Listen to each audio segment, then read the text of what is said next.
ஆட்டுக்கால் வாங்கினா பெரும்பாலும் சூப் வைப்பீங்க அல்லது பாயா செய்வீங்க. இந்த மாதிரி ஆட்டுக்கால் கிரேவி செஞ்சு பாருங்க, ரொம்ப ரொம்ப சூப்பராக இருக்கும். இது சாதம், இட்லி, தோசை, சப்பாத்தி இப்படி எல்லாத்துக்குமே சாப்பிடலாம். ரொம்பவே டேஸ்டான இந்த ரெசிபியை எப்படி செய்யறதுன்னு பார்க்கலாம் வாங்க. அஸ்ஸலாமு அலைக்கும், வெல்கம் டு ஆஸ் தமிழ். நான் உங்க சாய்ரா ஆஷிக். ஆட்டுக்காலை ஃபர்ஸ்டே நல்லா க்ளீன் பண்ணி வச்சிருக்கேன்.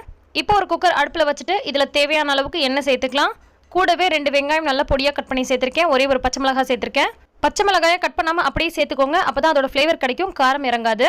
இப்போ இந்த வெங்காயம் பச்சை மிளகாய் இந்த மாதிரி நல்லா வதங்குறது வரைக்கும் வதக்கி விட்டுக்கோங்க. லைட்டாக நிறம் மாறி இந்த அளவுக்கு வதங்கி வரணும்.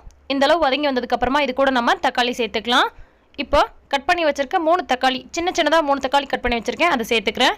இதையும் சேர்த்துட்டு பச்சை வாசனை போகிற அளவுக்கு வதக்கி விட்டுறலாம். வெங்காயம் தக்காளி ரெண்டுமே ஓரளவுக்கு வதங்கிருச்சு. இப்போ இது கூட நம்ம 1 டேபிள் ஸ்பூன் அளவுக்கு இஞ்சி பூண்டு விழுது சேர்த்துக்கலாம். இஞ்சி பூண்டு விழுதையும் சேர்த்துட்டு பச்சை வாசனை போகிற அளவுக்கு நல்லா வதக்கிக்கோங்க. இஞ்சி பூண்டு விழுது சேர்த்ததுக்கப்புறமா மிதமான தீயில வச்சுக்கோங்க. சில்வர் குக்கர் அப்படின்றதுனால இது பார்த்தீங்கன்னா சீக்கிரமாகவே அடி பிடிக்க ஆரம்பிச்சிடும். அதனால் மிதமான தீயில வச்சுட்டு பச்சை வாசனை போகிற அளவுக்கு எல்லாத்தையுமே நல்லா வதக்கியாச்சு. இப்போ இது கூட தேவையான மசாலா பொருட்கள் ஆட் பண்ணிக்கலாம். 1/2 டேபிள் ஸ்பூன் அளவுக்கு மிளகாய் பொடி சேர்த்துருக்கேன். கூடவே 1/4 டீஸ்பூன் அளவுக்கு மட்டும் மஞ்சள் பொடி சேர்த்துக்கலாம். 1 டேபிள் ஸ்பூன் அளவுக்கு மல்லிப்பொடி சேர்த்துருக்கேன். கூடவே கரம் மசாலா 1/2 டீஸ்பூன் அளவுக்கு சேர்த்துக்கலாம். 1/2 டேபிள் ஸ்பூன் அளவுக்கு மிளகு பொடி சேர்த்துருக்கேன். நல்லா ஃப்ரெஷ்ஷாக இடித்த மிளகு பொடியாக இருந்தால் நல்ல வாசனை மனமாக சூப்பராக இருக்கும். கூடவே தேவையான அளவுக்கு உப்பு சேர்த்துட்டு இப்போ நல்லா க்ளீன் பண்ணி வாஷ் பண்ணி வச்சுருக்க ஆட்டுக்கால் 4 கால் நான் இதில் சேர்த்துருக்கேன். ஆட்டுக்கால் முழுக்க அந்த மசாலா நல்லா படுற மாதிரி எல்லாத்தையும் நல்லா அடியோடு கலந்து விட்டுக்கோங்க. மிதமான தீயில வச்சு ஒரு 5 நிமிஷம் போல் இதை அப்படியே நல்லா வதக்கலாம்.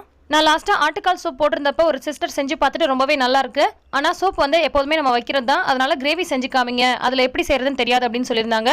கண்டிப்பாக உங்கள் எல்லாருக்காகவும் தான் இந்த ரெசிபி. இது ரொம்பவே டேஸ்ட்டாக இருக்கும். கண்டிப்பாக எல்லாருமே ட்ரை பண்ணி பாருங்க. 5 நிமிஷம் போல் ஆட்டுக்காலும் அந்த மசாலாவும் நல்லா சேர்ந்து வதக்கியாச்சு.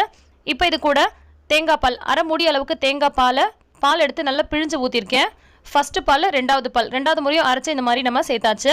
தேங்காய் அரைக்கும் பொழுதே கொஞ்சமாக சோம்பும் கொஞ்சமாக மிளகும் சேர்த்து அரைச்சிங்கன்னா டேஸ்ட் ரொம்ப ரொம்ப நல்லா இருக்கும். இது இந்த மாதிரி ஆட்டுக்கால் குழம்புக்குன்னு இல்லைங்க, நார்மலாகவே நம்ம கறி குழம்பு வைக்கிற எல்லாத்துக்குமே அதே மாதிரி செய்யலாம். ரொம்ப ரொம்ப நல்லா இருக்கும். அதே மாதிரி தேங்காய் அரைச்சதை அப்படியே சேர்த்துறாதீங்க, பாலாக எடுத்து வடிகட்டி சேர்த்துக்கோங்க. அப்போ தான் இந்த ஆட்டுக்கால் குழம்புக்கு ரொம்ப ரொம்ப நல்லா இருக்கும். இப்போ எல்லாத்தையுமே சேர்த்தாச்சு. நல்லா கலந்து விட்டு உப்பு காரம் சரியாக இருக்குதான்னு பார்த்துக்கோங்க.